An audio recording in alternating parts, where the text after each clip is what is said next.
이러므로 우리가 참다 못하여 우리만 아덴에 머물기를 좋게 생각하고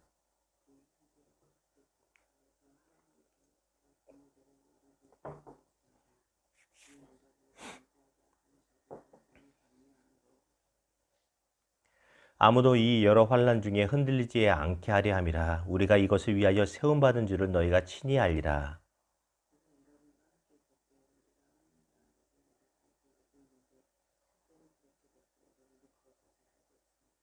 이러므로 나도 참다 못하여 너희 믿음을 알기 위하여 그를 보내었노니 이는 혹 시험하는 자가 너희를 시험하여 우리 수고를 헛되게 할까 함이니.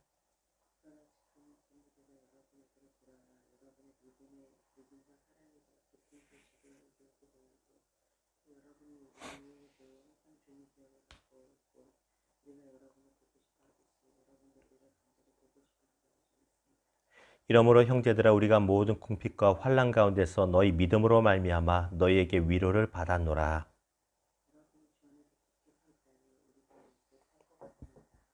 우리가 우리 하나님 앞에서 너희로 말미암아 모든 모든 기쁨으로 기뻐하니 너희를 위하여 능히 어떠한 감사로 하나님께 보답할까. 같이 읽습니다. 주야로 심히 간구함은 너희 얼굴을 보고 너희 믿음이 부족한 것을 보충하게 하려 함이라. 아멘. 오늘 말씀을 가지고 세워주는 더 큰 기쁨이란 주제와 제목으로 주의 마음을 같이 나누기를 원합니다. 내가 세움을 받고 내가 받는 것보다 주는 것이 더 기쁘고 복되고 다른 사람을 세워주는 것이 더 기쁨이 됩니다. 이것을 누릴 수 있는 저와 여러분 되기를 주님의 이름으로 축원합니다. 이게 오늘 말씀의 핵심입니다. 며칠 전에 우연히 유튜브 동영상으로 이런 걸 보았습니다. 여러분 뭐 그런 거 아시잖아요. 30대 정도 되는 직장인들, 남자들이 각자 사무실이나 이런 데 카페 같은 데 앉아 있습니다. 바쁘게 일하고 뭐 하고 있는데 갑자기 앞에 있는 TV나 화면에서 누가 나와요? 자신의 60대, 70대 아버지가 나오는 겁니다. 깜짝 놀라서 보니까 아버지들이 방송을 통해서 이렇게 얘기하는 거예요. 아들한테는 늘 미안하죠. 해준 게 부족해서 더 못해줘서 엄하게 키워서 미안하죠.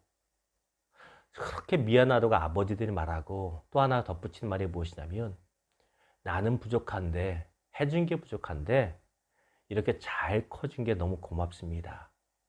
너무 아들한테 고맙죠 라고 이야기를 합니다. 근데 그걸 보면서 이 무뚝뚝해 보이는 30대 직장인 남자들이 다 울어요. 왜?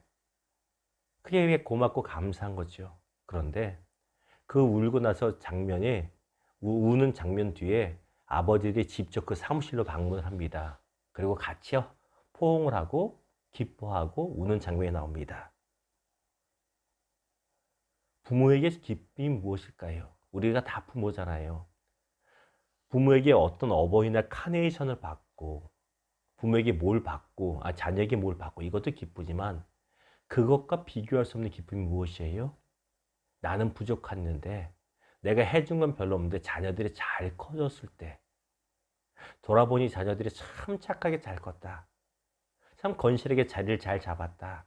우리가 또 신앙인이니까 예수 안에 잘 뿌리를 내리고 있다. 이걸 보면 그렇게 기쁘고 보람이 되잖아요. 우리 삶의 기쁨이 자녀에게뿐만 아니라 우리 주변의 많은 사람들을 세워주는 기쁨을 누리는 그 기쁨이 충만하기를 주님의 이름으로 축원합니다. 이게 더 복되고 더 보람된 기쁨입니다. 자, 오늘 본문 말씀, 어제 말씀드린 바와 같이 데살로니가 교회는 사도 바울이 제2차 전도행을 통해서 세운 교회입니다. 근데 뭐라고 말씀드렸어요? 교회를 세우고 말씀 전하고 제자 훈련도 했겠죠. 하는데 유대인들의 박해가 얼마나 심한지 급하게 떠나야만 됐다고 말씀드렸습니다. 그럼에도 사도 바울은 그 마음이 너무너무 답답하고 아팠을 거예요. 사랑하는 영혼들이, 양들이 제대로 서 있는지 아니면 변절했는지 모르기 때문에 마음이 불안하고 미안하고 아팠을 거예요. 이에 오늘 말씀 보았더니 전도팀 중에 한 명이자 자신의 믿음의 양아들인 디모데를 급하게 데살로니가 교회로 파송해서 그들의 믿음을 살펴보고 또 무너진 믿음의 부분이 있다면 격려해서 세워주기를 원했다라는 것입니다. 그리고 디모데가 얼마 후 몇 달이 걸린지 모르겠습니다만 다시 사도 바울에게 돌아와서 아주 기쁜 보고를 합니다. 사도 바울 목사님 걱정 마십시오.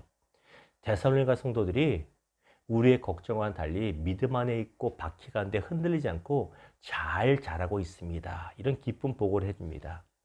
그래서 너무너무 기뻐서 쓴 편지 이유, 쓴 목적 중에 하나가 데살로니가 전서의 목적이 되겠습니다. 너무너무 기쁘고 행복한 거예요. 자, 7절 말씀 볼까요?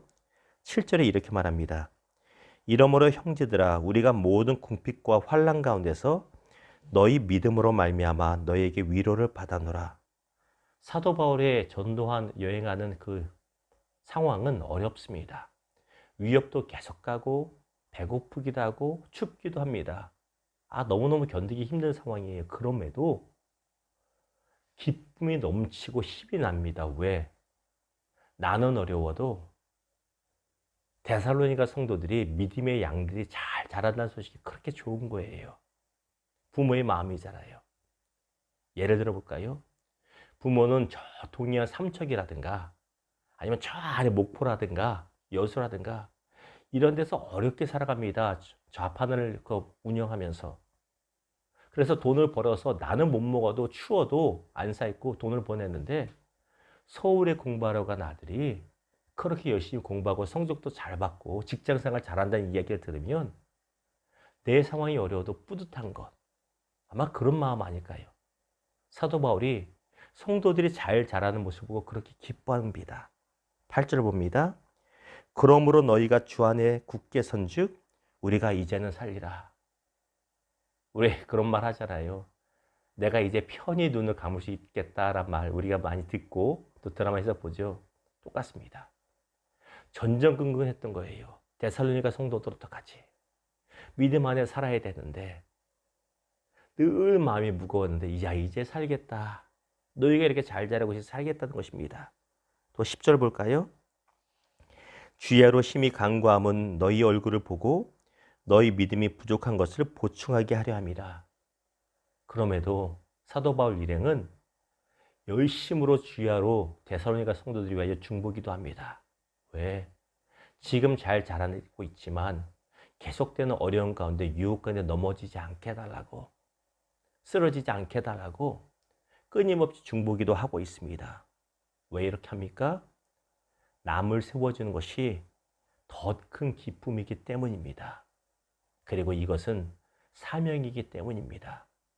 부모로서 자녀를 세워주는 것이 더 큰 기쁨이자 사명이잖아요. 하나님이 주신. 그렇기 때문에 사도 바울은 전력을 다하여 이들을 세워주고 있었다는 것입니다. 말씀을 맺겠습니다. 오늘 말씀을 통해서 또 말씀을 묵상하면서 개인적으로는 저와 우리 성도님들의 관계를 많이 떠올리게 되었습니다. 이 본문 배경이 그렇더라고요. 지금은 멀리 떠나 있고 또 급히 떠남으로써 죄송하기도 하고 마음에 불안하기도 하고 마음에 답답함도 저의 상황 때문이 아니라 우리 성도님들 여러분이 신앙생활 잘 할까? 코로나로 교회도 제대로 못 가는데 어디서 새신자 왔다고 또 이단처럼 신천지처럼 오해나 받지 않을까? 여러 가지 걱정과 근심이 있었습니다. 그런데 가끔씩 여러분의 소식을 전해 들으면 그렇게 기뻐요. 무엇 때문에? 여러분이 저한테 뭘 보내서가 아닙니다. 뭘 보내고 이런 것이 아니라 여러분이 신앙생활 그래도 잘하고 있다는 것, 기도생활 끊임없이 하려는 것, 그리고 여러분의 고백 중에 그래도 목사님 이제는 예수 안 떠날 것 같아요. 이런 말을 들을 때 그렇게 기쁘고 마음에 평화가 옵니다. 아마 이것이 세움의 기쁨이 아닌가 싶습니다. 빌립보서 2장 4절이 저와 여러분 우리 모두에게 동일하게 권면합니다. 각각 자기 일을 돌볼 뿐더러 또한 각각 다른 사람들의 일을 돌보아 나의 기쁨을 충만하게 하라. 주님의 기쁨이 충만한 비결 중에 하나가 무엇이냐면 우리 주님이 기뻐하는 게 우리 한 사람 한 사람이 내 일만 잘해서 잘 자라는 것도 기뻐하지만 우리가 서로를 돌봐서 서로의 부족함을 세워줄 때 그걸 보는 주님의 마음은 훨씬 더 기쁨으로 넘치고 충만하다고 말하고 있습니다. 우리도 그렇잖아요. 자녀가 5이 있는데 한두 명만 잘 되고 나머지 다 못 살고 힘들면 가슴 아프지만 잘 사는 자녀들이 어려운 형제들을 도와준 거 보면 부모로서 그렇게 기쁨이 충만할 수가 있잖아요. 이것이 주님이 우리에게 주신 더 기뻐하는 삶의 비결이자 사명이라는 것입니다. 사랑하는 성도 여러분, 오늘 하루 살아가면서 나만 잘 되고자 하는 것이 아니라 남을 위해 더 기도하시고 특별히 이 새벽에 더 중보기도 하시고 더 축복기도 하시고 세워줌으로 우리 안에 예기치 못한 기쁨이 더 풍성하기를 그 기쁨 가운데 충만하고 행복할 수 있기를 주님의 이름으로 축원합니다. 기도합니다.